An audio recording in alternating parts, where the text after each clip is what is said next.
Are you tired of hitting roadblocks in your dating life? Join me for a free masterclass on Wednesday, January 10th at 6 p.m. Pacific time, where I'll be revealing the 3 nice guy dating patterns that turn women off and what you should be doing instead. Unlock the secrets to creating genuine attraction. Click the link in the description to sign up now. What up, IDS Mob? Welcome to Car Chat with HarryWilmington. So I wanted to give this message to you guys out there, especially to those of you guys that have made comments in my comments about how hard it is to date and how women aren't worth it and how, women just do you wrong all the time, right? One of the things that I realized that was holding me back from dating, quite honestly, was I was not getting in enough time and effort in front of women to actually have a variety of things to test from. So for example, you might be a guy that's like, oh, I can't get women, I don't know what to do. But how much time are you actually allowing yourself to get in situations where there are going to be women there to practice? If I'm being honest with myself, in my older days, my younger days rather, when I was in college and I can't get women, what was I doing? If I look back at what I was doing with most of my day was spent I'd go to class for a little bit, right? I'm an introvert, so I would go home, I'd be on the computer, I'd listen to music, I'd do some homework, and I would pretty much stay inside my apartment, and then I'd be on the internet and be all mad that women aren't dating me. But I wasn't really trying to go out there to hang out a lot. I wasn't staying on campus a little bit longer to run into women. I would go to dinner and I'd eat with a group of friends of mine, but I wasn't trying to reach out to women I didn't know and say hi to them.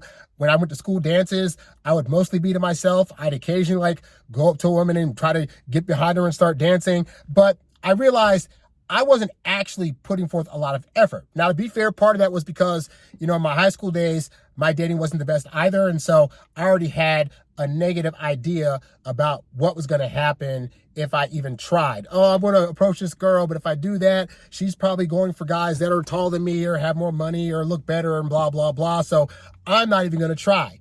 And by not trying, it allowed me to continue the lie that women didn't find me attractive. Because as I found out later in my life, women back then actually did find me attractive, but I wasn't putting forth the effort to go up to them, to talk to them, to try to get to know them in a dating capacity because I just had all this stuff in my head. And so for some of you guys, yes, you're struggling because maybe you aren't the best looking guy or your station in life isn't where you want it to be. But also, if some of you guys are being honest with yourselves, the reasons you're not having success with dating is because you are not putting yourself out there enough to eventually get good results. Now, some of you might say, but Harry, I put myself out there. I talked to a couple of women and they rejected me or they cheated on me and therefore it's not worth it. And unfortunately, a couple of women is not enough of a dating pool to really give you any confidence that you can eventually find somebody. When I was in the sales world, my uncle would tell me, you got to knock on a lot of doors to get maybe 25% of the people interested in wanting to hear from you. And then once you do your pitch, maybe another of those that are left, maybe 15 to 20% of those will want to actually buy what you're into. But the point is, you got to put out almost 100 asks in order to get 25 people that are interested in hearing what you have to say, in order to get maybe 5 dates, in order to eventually get 1 or 2 girls that really, really like you, right? And so some of you might see that and say well, that's not worth it. Well, that's fine if you think that way. You're not going to be successful in dating. It's not even that, I know I picture here it's a numbers game, but really it's more so a practice game.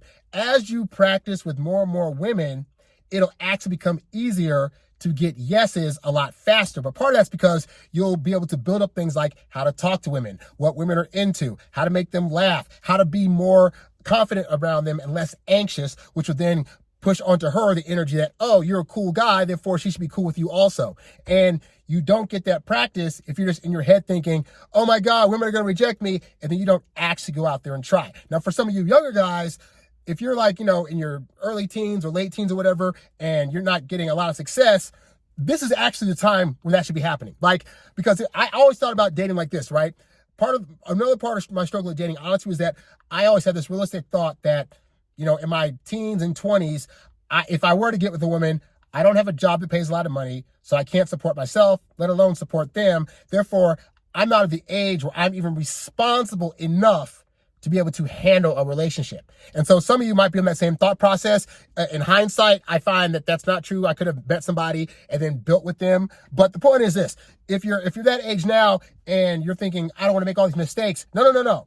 Make the mistakes now when you're at a point in your life where you can't get uber serious and have it go long term, because this is the time for you to practice your social skills. This is the time for you to practice getting in front of enough women to where rejection doesn't faze you. So that way, when you are finally at the point in your life where you are ready to actually take somebody on and be able to be responsible for them and take care of them, you're not going to get rattled. Like, it's better for you to be rattled now at a younger age than it is to be rattled in your late 20s, your 30s, your 40s, at the point in time where you should be actually knowing how to get with somebody, but you're still worrying about, like, I don't know what to say to her on a date, and I don't know how to approach women. Like, really? You should not be in your 20s and 30s not knowing how to approach women. So if you're younger than that, get all the practicing you can now and start getting used to no's and getting used to rejection and letting that just fall off your back. Because when you meet the real women, like when you get to college, when you get past college, when you get in your 20s and 30s, at the point where you're at the age where you're ready to marry, the women you meet, you'll make less mistakes with because you're making all the mistakes with them now. You know what I'm saying? But all this is to say that regardless of what age you're at, if you're not successful with women, a big portion of that could be simply you're not in front of enough people. Because you could be a guy right now that a woman would actually desire, but does she know where you're at? Are you out there for her to even see you? Are you out there making your pitch? Are you going up and talking to women and learning about them and learning how to, connect with them? If you aren't doing these things on a consistent basis, then you're gonna constantly be held back. And what's worse is, if you're not getting out there regularly, when you do finally get in front of women, you're probably gonna make a mistake with them that you've made time and time again, but because you haven't gotten out there enough, you don't know what mistakes you're even making in the first place, And so to that end, I actually have a webinar coming out on January 10th. It's called 3 Nice Guy Dating Patterns That Turn Women Off and What to Do Instead. And these are patterns that I made when I was considering myself a nice guy, and I would go out there, the few times that I would go out there to try to make my pitch to women, it was the same pattern I was doing time and time again that was causing these women to not want to connect with me, or worse, where made women want to put me in the friend zone. And I know you guys hate the friend zone, right? So what are these 3 dating patterns? Well, I will be talking about them extensively in this webinar. It is a free webinar, so join me for that on Wednesday, January 10th at 6 p.m. But again, whether you check my stuff out or not, really try to get yourself in front of more women, because I guarantee you, the more women you get in front of, the easier it'll be for you to do so, the less anxious you'll become, the more confident you'll become, and you'll start to see your results in terms of being able to connect with women increase a whole lot more. That's what worked for me, and hopefully that is a strategy that will work for you as well. So anyway, that's all I got for this card chat. Thank you guys for watching. If you guys have any questions you want to ask me that I can answer on one of these, you can write to me at HarryWilmington@gmail.com, or make it easy on yourself. Leave a comment down below this video. While you're here, be sure to like this video, give me a subscribe, and I will check you guys on the next one. I'm out. Peace. You's a bad boy, but you can't stop, won't stop. You a high earning, high value, high class man. You a high earning, high value, high class man. You a high earning, high value, high class man. You a high class man. You a high class man. You a high earning, high value, high class man. You a high